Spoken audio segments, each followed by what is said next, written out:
Esta historia me la contó un amigo hace algún tiempo. Él era médico legista en el CEMEFO. Con el tiempo, logró estudiar un diplomado en ciencias forenses en Barcelona, España, yéndose a estudiar algunos meses.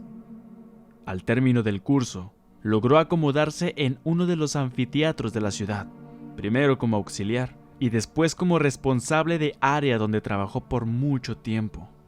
A pesar de la distancia, no perdió contacto con nosotros, sus amigos. Nos contó varias experiencias que tenían que ver con su área profesional. Una de ellas nos dejó boquiabiertos y con un sentimiento de incredulidad que hasta la fecha no nos hemos podido quitar.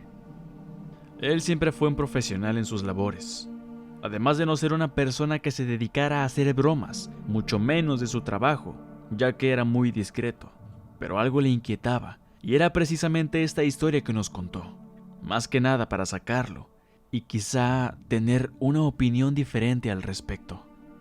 Después de un tiempo en el área del anfiteatro, le tocó el turno en un lugar donde se recibía los cuerpos de las personas accidentadas o muertas en circunstancias no claras, por lo que el trabajo de autopsia era obligatorio.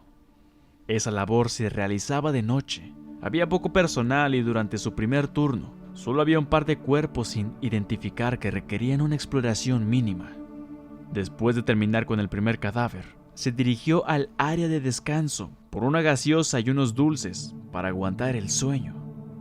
El largo y frío pasillo del lugar estaba en silencio, pero le extrañó escuchar un sonido metálico, característico de las gavetas donde se guardaban a los cuerpos, por lo que se dirigió a donde provino el ruido para comprobar que todo estuviera bien.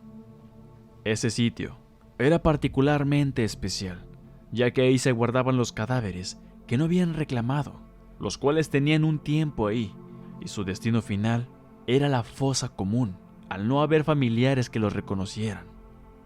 Un sentimiento de sorpresa lo invadió al ver a un médico haciendo una exploración en uno de los recién llegados cuerpos. Pudo ver cómo revisaba la ropa y le pasaba unas gasas al difunto, como intentando secar su piel. Mi amigo, pensando que se trataba de otro médico, lo saludó y este no le respondió, continuando con su labor. Así, terminó su primer noche en el turno, dejando el parte de novedades y las observaciones al siguiente equipo de la mañana, sin mayores problemas. Las siguientes noches ocurrió lo mismo. El mismo compañero, haciendo esas acciones que parecían de limpieza con los cadáveres.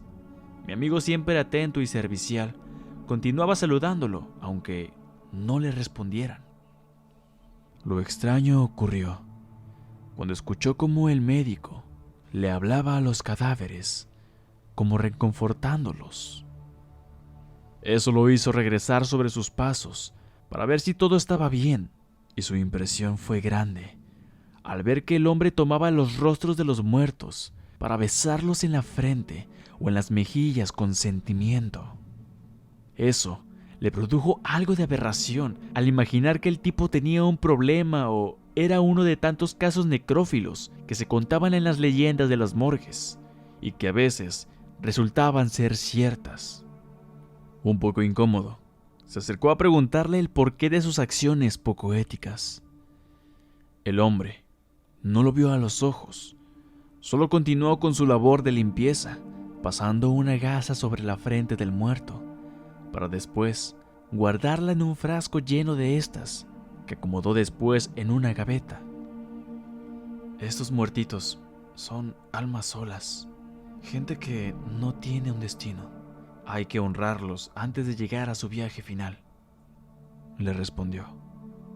A pesar de su respuesta, mi amigo no se sintió satisfecho con la actitud del hombre que, sin hacerle más caso, continuó con la siguiente gaveta y con la misma conducta extraña. Ese mismo día, al terminar el turno, hablaría con el jefe del área después de entregar el parte de la noche, y al hacerlo, se mostró serio ante las afirmaciones de mi amigo. Luego de escuchar su reporte, esperaba que el jefe se levantara de su asiento para hacer preguntas o investigar el asunto, pero en vez de eso, le pidió que lo acompañara al anfiteatro para mostrarle algo. Extrañado, siguió a su jefe al área común, que es donde estaban los cadáveres sin reclamo y donde había visto varias veces al médico, al que no esperaba ver hasta en la noche. El jefe se dirigió hasta la gaveta, donde estaba guardado el frasco con las gasas, y al sacarlo, con extrañeza vio cómo éstas tenían un color amarillento, como si estuvieran bastante viejas. Con calma, y después de pensar un poco, la voz calmada del jefe le reveló algo a mi amigo que le heló la sangre. Lo que te voy a decir te puede parecer una historia inverosímil. No obstante, ya somos varios los que hemos podido ver a Almabuena. Él era un médico legista que trabajó muchos años con cadáveres sin reclamo. Era muy meticuloso a la hora de prepararlos, tanto que les hablaba y los abrazaba. Debido a ello, enfermó y murió hace 10 años. Los que lo han visto dicen que va por estos pasillos haciendo lo que en vida era su pasión. Él era muy bondadoso y eso lo llevó a la muerte.